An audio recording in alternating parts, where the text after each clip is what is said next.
यदविद्याविलासेन भूतभौतिकसृष्टयः तन्नौमि परमात्मानं सच्चिदानन्दविग्रहम्। अर्थापत्तिप्रमाणम् अस्माभिः चिन्त्यमानमासीत्। उपपाद्यज्ञानेन उपपादककल्पनम् अर्थापत्तिः। तत्र उपपाद्यज्ञानं करणम्, उपपादकज्ञानं फलम्। येन विना यदनुपपन्नं तत् तत्र उपपाद्यम्।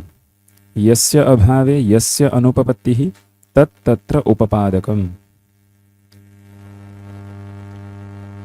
अर्थापत्ति शब्दः प्रमायामपि वर्तते, प्रमाकरणेऽपि वर्तते। अर्थस्य आपत्तिः कल्पना इति समासः स्वीक्रियते चेत् अर्थापत्ति शब्दः प्रमां बोधयति। अर्थस्य आपत्तिः यस्मात् इति बहुव्रीहि समासः स्वीक्रियते चेत् अर्थापत्ति शब्दः प्रमाणं बोधयति। बहूनि उदाहरणानि अस्माभिः दृष्टानि। तत्र अर्थापत्तेः द्वैविध्यम् इतः परं ग्रन्थकारेण उक्तम् अस्ति। अर्थापत्तिः द्विविधा, दृष्टार्थापत्तिः श्रुतार्थापत्तिश्चेति। यत्र पश्यन्तु,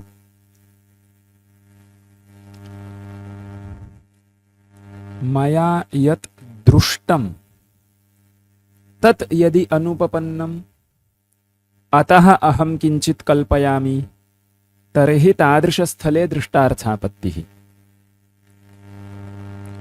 यत् मया श्रुतं तत् अनुपपन्नम् इति भाति, अतः अनुपपत्तिपरिहारार्थं मया किञ्चित् कल्प्यते, तादृशस्थले श्रुतार्थापत्तिः। यत्र दृष्टम् अनुपपन्नम् इति कृत्वा किञ्चित् कल्प्यते तत्र दृष्टार्थापत्तिः। यत्र श्रुतम् अनुपपन्नम् इति कृत्वा मया किञ्चित् कल्प्यते तत्र श्रुतार्थापत्तिः। सम्यग् वा? तथा च दिवा अभुञ्जानस्य पीनत्वं मया दृष्टम्। सः दिवाकाले भोजनं न करोति इति प्रत्यक्षप्रमाणेन मया अवगतम्। सः पीनश्च वर्तते इति प्रत्यक्षप्रमाणेन अवगतम्। तथा च पीनो देवदत्तः दिवा न भुङ्क्ते, दिवा अभुञ्जानस्य पीनत्वं मया दृष्टम्, किन्तु तत्र अनुपपत्तिः वर्तते। सम्यक्? यत् दृष्टं तत् अनुपपन्नम्। सम्यक्? अनुपपन्नं चेदुपपादनीयम्। यत् अनुपपन्नं तत् अनुपपन्नमेव भवतु इति न, तस्य उपपादनार्थं यत्नः कर्तव्यः। तादृशपीनत्वं प्रमाणेन अवगतं, किन्तु कथम् इति जिज्ञासा मनसि अस्ति। दिवा अभुञ्जानस्य पीनत्वं कथम् उपपद्यते? दृष्टः अर्थः कथम् उपपद्यते इत्युक्ते तदर्थं किञ्चित् कल्पनीयम्। दृष्टस्य अर्थस्य अनुपपत्तिरस्ति इत्यतः अनुपपत्तिवारणार्थं किमपि कल्प्यते चेत् तादृशस्थले दृष्टार्थापत्तिः। सम्यक्। श्रुतः अर्थः अनुपपन्नत्वेन ज्ञातः वर्तते, तर्हि श्रुतार्थापत्त्या किञ्चित् कल्पनीयं वर्तते।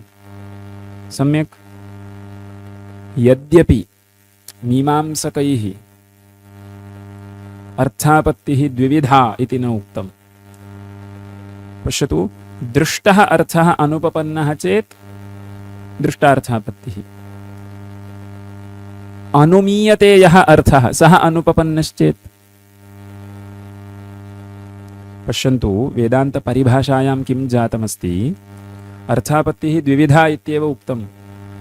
वस्तुतः अर्थापत्तिः पञ्चविधा भवितुमर्हति।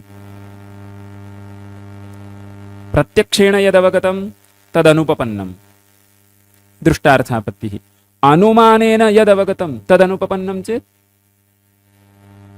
तत् कुत्र स्थापनीयं? श्रुतार्थापत्तौ स्थापनीयं वा दृष्टार्थापत्तौ स्थापनीयं वा? मम विवक्षा अवगता वा? अनुमानप्रमाणेन किञ्चित् अवगतं तच्च अनुपपन्नमिति भाति। सम्यक्। तर्हि अनुपपत्तिवारणार्थं किञ्चित् कल्प्यते, तादृशस्थले किं स्वीकर्तव्यम्? अर्थापत्तिप्रमाणेन किञ्चित् अवगतं तदपि अनुपपन्नमिति भाति, तर्हि इतोपि किञ्चित् कल्पनीयमस्ति। सम्यक् वा? अतः मीमांसकैः तादृशस्थले विभागाः स्वीकृताः सन्ति। दृष्टार्थापत्तिः, अनुमितार्थापत्तिः। सम्यक्। यत् उपमितं तदेव अनुपपन्नं चेत् उपमितार्थानुपपत्तिः, शब्दस्थले श्रुतार्थापत्तिः। सम्यक्। एवं रूपेण येन येन प्रमाणेन अर्थः ग्रहीतुं शक्यते तेन तेन प्रमाणेन गृहीतः अर्थः यदि अनुपपन्नत्वेन ज्ञायते तर्हि अनुपपत्तिपरिहारार्थं किञ्चित् कल्पनीयं, तदर्थम् अर्थापत्तिप्रमाणमपेक्षितं। सम्यक्। एवं स्थिते परिभाषाकारेण द्वैविध्यमेव किमर्थमुक्तम् इत्युक्ते शब्दप्रमाणस्य किञ्चित् महत्त्वं ज्ञापयितुं। श्रुतार्थापत्तिः वेदान्तदर्शने अत्यन्तम् उपादेया वर्तते। अनुमितानुपपत्तिः उपमितानुपपत्तिः तु तिष्ठतु, तत्सर्वं लौकिकप्रमाणेन अवगतः अर्थः अनुपपन्नः खलु, अतः तासाम् अनुपपत्तीनां पृथक् गणनं न कृतम्। अतः दृष्टार्थापत्तिः श्रुतार्थापत्तिः इति उक्तं। श्रुतार्थापत्तेः प्राधान्यं वर्तते। मीमांसाशास्त्रे श्रुतार्थापत्तेः प्राधान्यं वर्तते। श्रुतार्थापत्त्या किञ्चित् कल्पितं चेदपि तद् वेदैकगम्यमिति उच्यते। उदाहरणार्थम् अपूर्वस्य सद्भावे किं मानम्? यागजन्यम् अपूर्वं वर्तते, तत् अपूर्वं चिरकालस्थायी वर्तते, तदेव च अपूर्वं कालान्तरे स्वर्गं जनयिष्यति इति सर्वेषाम् आस्तिकानां वादः अस्ति, विशेषेण मीमांसकानां वादः अस्ति। तत् अपूर्वं वर्तते, अपूर्वस्य सद्भावे किं मानम्? श्रुतार्थापत्तिः प्रमाणमिति उच्यते, किन्तु इदमेव मया शास्त्रविहीनानां कृते यदि वक्तव्यं, शास्त्रज्ञानविहीनानां कृते यदि वक्तव्यं, लौकिकजनानां कृते वक्तव्यं, लौकिकजनाः अपि आस्तिकास्तु भवन्ति, तेषामपि कर्मसिद्धान्ते विश्वासस्तु वर्तते। अहं समीचीनं कर्म करोमि चेत् तस्य फलम् अग्रे प्राप्तुं शक्यते इति तेऽपि जानन्ति, अत एव सत्कर्मणि प्रवर्तन्ते। सम्यक्। आस्तिकाः एतादृशं शास्त्रं परम्परया न अधीतवन्तः इति अन्यदेतत्। सम्यक्। किन्तु तादृशानां जनानां कृते मया इदं बोधनीयम् अस्ति, इदं भवतः विहितं कर्म, तत् त्वया कर्तव्यम्, अन्यथा पापं भविष्यति, तस्य फलं कालान्तरे प्राप्यते।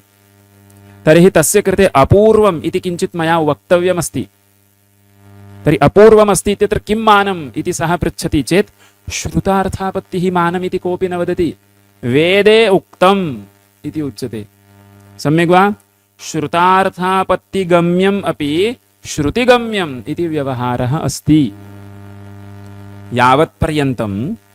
यावत्पर्यन्तम् अर्थापत्तिप्रमाणं न अवलोकितं स्यात्, भवन्तः यावत्पर्यन्तं श्रुतार्थापत्तिं न जानन्ति स्म तावत्पर्यन्तं यागः क्रियते चेत् पुण्यं जायते, तत् पुण्यं कालान्तरे स्वर्गं जनयति इति श्रुतं खलु। तर्हि पुण्यस्य सद्भावे किं मानम्? यस्मिन् काले भवन्तः इदं न जानन्ति स्म, श्रुतार्थापत्या पूर्वं किञ्चित् कल्प्यते इति यावत्पर्यन्तं न जानन्ति स्म तावत्पर्यन्तम् अपूर्वं पुण्यं धर्मः वर्तते इत्यत्र किं मानम्? वेदेन उक्तम् इति खलु उच्यते स्म। वेदे उक्तम् इति उच्यते स्म। वेदे कुत्र उक्तम्? समग्रं वेदं पश्यन्तु। यागजन्यम् अपूर्वं कालान्तरे स्वर्गं जनयति इति नास्ति वाक्यम्। सम्यक्। तर्हि केन अभिप्रायेण तथा पाठ्यते इत्युक्ते श्रुतार्थापत्या यत् ज्ञायते तदपि श्रुत्या ज्ञायते इत्येव व्यवहारः। सम्यक्। अस्माभिः सह व्यवहारः क्रियते चेत् सः गौणप्रयोगः, प्राभाकरमीमांसकैस्तु सः मुख्यप्रयोगः इति चिन्तितं। श्रुतार्थापत्तिः श्रुतौ एव अन्तर्भवति इति, श्रुत्यपेक्षया विलक्षणं प्रमाणं मास्तु इति तदीयः अभिप्रायः अस्ति। कुतः इत्युक्ते कारणमिदमेव, श्रुतार्थापत्या गम्यते चेत् तत् श्रुतिगम्यम् इत्येव स्वीकर्तव्यम्। सम्यक् वा? अतः श्रुतार्थापत्तेः किञ्चित् महत्त्वम् अस्ति अस्माकं शास्त्रे इति कृत्वा पृथक् गणनं कृतम्। अन्यथा प्रत्येकं प्रमाणानुपपत्तिः इति एकम् अपेक्षितमासीत्। दृष्टानुपपत्तिः, अनुमितानुपपत्तिः, उपमितानुपपत्तिः, श्रुतार्थापत्तिः, अर्थापत्यनुपपत्तिः इति अपेक्षितमासीत्। मीमांसकैः तथा विभागः कृतः। सम्यक्। पूर्वमीमांसकैः तथा विभागः प्रदर्शितः वर्तते। परिभाषाकारेण तु किं मनसि निधाय द्वैविध्यम् उक्तम्, अन्यत् सर्वं लौकिकप्रमाणेन यत् अवगम्यते तस्य दृष्टार्थापत्तौ अन्तर्भावः कृतः। विशेषेण श्रुतार्थापत्तिः पार्थक्येन निर्दिष्टा। सम्यक् सम्यक्। मानमेयोदयं पश्यन्ति चेत् अवश्यम् अवगन्तुं शक्यते। बहुविधाः अनुपपत्तयः सन्ति, केवलम् अनुपपत्तिर्द्विविधा इति न। सम्यक्। तर्हि प्रकृते किं? दृष्टार्थापत्तिः, श्रुतार्थापत्तिः। उदाहरणम् उक्तमस्ति वा तत्र? पङ्क्तिं पठन्ति वा? सरलः विचारः अस्ति।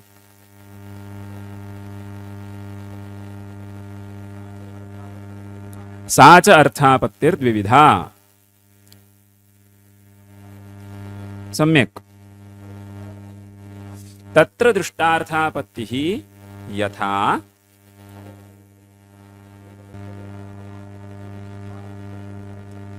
कल्पयति। सम्यक्। पश्यन्तु, उदाहरणं केवलम् उक्तमस्ति। इदम् उदाहरणम् अस्माभिः दृष्टमेव। पुनश्च स्मारयामि, अनन्तरं पङ्क्तिः समन्विता भवति न वा इति पश्यन्तु। पुरोवर्तिनि इदं पदार्थे रजतं प्रतिपन्नम्। सम्यक्। कोऽर्थः? इदं रजतम् इति ज्ञानम् उत्पन्नम्। कुत्र रजतं प्रतीयते? पुरोवर्तिनि पदार्थे इदमि पदार्थे रजतं प्रतिपन्नम्। ज्ञानस्य आकारः इदं रजतम् इति। अत्र एतावत्पर्यन्तं कापि अनुपपत्तिरस्ति वा? न। इदं रजतम् इति ज्ञानम् उत्पन्नम्। किन्तु क्षणद्वयानन्तरं तत्रैव नेदं रजतम् इति ज्ञानम् उत्पद्यते। यत्र पुरोवर्तिनि पदार्थे रजतं प्रतीयते तत्रैव नेदं रजतम् इति रजतस्य निषेधोऽपि प्रतीयते। सम्यक्। पश्यन्तु, इदं रजतं तत् तु न रजतम् इत्युक्ते कोऽपि क्लेशो नास्ति। इदं रजतं तन्न रजतम् इत्युक्ते अनुपपत्तिः कापि अस्ति वा? न। अनुपपत्तिः कदा? यत्र रजतं सत्यत्वेन प्रतीयते तत्रैव रजतं नास्ति इति उच्यते चेत् अनुपपत्तिरस्ति। पुरोवर्तिनि प्रतिपन्नस्य रजतस्य निषिध्यमानत्वं न अनुपपन्नम्। अन्यत्र निषिध्यमानत्वम् उपपद्यते एव। किम् अनुपपन्नं? तत्रैव निषिध्यमानत्वं। सः अंशः महत्त्वं भजते। पुरोवर्तिनि प्रतिपन्नस्य रजतस्य तत्रैव यथा पीनत्वं न अनुपपन्नं। देवदत्तः पीनः वर्तते, देवदत्ते पीनत्वं वर्तते, पीनत्वम् अनुपपन्नं वा? पीनत्वम् अनुपपन्नं नास्ति, पीनत्वं भवितुमर्हति। अनुपपत्तिः कदा? दिवा अभुञ्जानस्य पीनत्वम् अनुपपन्नम्। सम्यक् वा? तद्वदेव प्रतीतस्य रजतस्य निषिध्यमानत्वम् अनुपपन्नमिति न, तत्रैव निषिध्यमानत्वम् अनुपपन्नम्। सम्यक्? रजतं यदि सत्यं स्यात् तर्हि तस्य सत्यस्य रजतस्य तत्रैव कथं निषेधः स्यात्? सम्यक् खलु? तर्हि प्रतीतस्य रजतस्य तत्रैव निषिध्यमानत्वं कदा अनुपपन्नं? रजतस्य सत्यत्वे अनुपपन्नं। सम्यक् अवगच्छन्तु। पुरोवर्तिनि प्रतीतस्य रजतस्य निषिध्यमानत्वम् अनुपपन्नं वा? न, तत्रैव निषिध्यमानत्वम् अनुपपन्नं। तदपि कदा? रजतं यदि सत्यं स्यात् तर्हि अनुपपन्नं। सम्यक्? सत्यस्य रजतस्य तत्रैव निषिध्यमानत्वम् अनुपपन्नं वर्तते। सम्यक्? तर्हि अनुपपत्तिवारणार्थं किं कर्तव्यं? सत्यं चेत् तत्रैव निषिध्यमानत्वम् अनुपपन्नं खलु? तर्हि सत्यं न इति वक्तव्यं। सत्यं चेदेव तत्रैव निषिध्यमानत्वम् अनुपपन्नं। सत्यं रजतं न इत्युक्ते कोऽपि क्लेशो नास्ति। असत्यस्य रजतस्य तत्र निषेधः उपपद्यते एव। सत्यस्य तत्रैव निषेधः अनुपपन्नः, सद्भिन्नस्य तत्र निषेधः उपपद्यते। सम्यक् खलु? सद्भिन्नं रजतं तत्र प्रतीतम्, इदानीं सद्भिन्नस्य तस्य नेदं रजतमिति निषेधः भवति भोः, तत्र काप्यनुपपत्तिर्नास्ति। अवगन्तुं शक्यते वा? अतः किं क्रियते? सद्भिन्नत्वं रजतस्य स्वीक्रियते। रजतस्य तत्रैव निषिध्यमानत्वम् अनुपपन्नं, तत् उपपादनीयं चेत् किं कल्पनीयं? रजतस्य सद्भिन्नत्वं कल्पनीयम्। अथवा रजते सत्यत्व अत्यन्ताभावो वर्तते इति वा कल्पनीयम्। इदं किं मया उच्यमानमस्ति इति सिद्धिं ये पठितवन्तः तैः इदं ज्ञातुं शक्यते। सद्भिन्नत्वम् अपि मिथ्यात्वं, सत्व अत्यन्ताभाववत्वम् अपि मिथ्यात्वम्। मिथ्यात्वस्य बहुधा निर्वचनमस्ति खलु? सद्विलक्षणत्वं मिथ्यात्वं खलु? अनन्तरं सत्व अत्यन्ताभाववत्वमपि मिथ्यात्वम्। प्रथमं वा द्वितीयं वा? भेदघटितं मिथ्यात्वम्, अत्यन्ताभावघटितं मिथ्यात्वम्। सम्यक् खलु?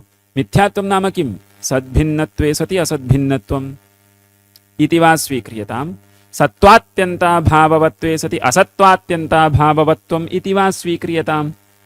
अहं तु किञ्चित् अन्यथा उक्तवान्।